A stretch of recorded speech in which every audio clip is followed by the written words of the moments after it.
The tools that I use in my work are four main tools, really. I use feng shui, organization, design, and an intuitive approach to people's space. One of the first things I use is feng shui, and sometimes people are like, oh, feng shui, I've heard a little bit about feng shui, but I don't really know what that's about.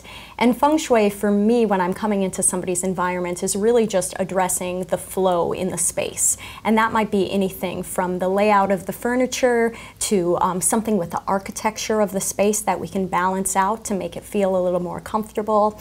It might have to do with the amount of art on the walls and the clutter in the space and how that affects the flow of energy in the space. But I think a lot of times it just comes down to how comfortable does one feel in that environment.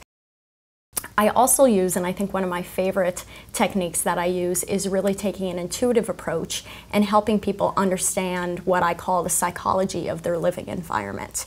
So it starts to be where we look at how are these different things in the home representing things for that individual. Because I really do believe that all of our items, all of our furniture, all of our art, all of these things tell a story about who we are and our life. And you can go around people's homes and they'll actually tell you some of the stories about what the things are and how they came to be in their life and all of that. So I really help people identify what things are making a positive impact on them, what things are holding them back in some way. If somebody has an emotional attachment to something that's no longer a reflection of who they are, or in some way it's really bringing them some sort of block or some sort of feelings that are, as I said, holding them back in some way, then I basically just help them identify what's working for them and what doesn't work for them any longer.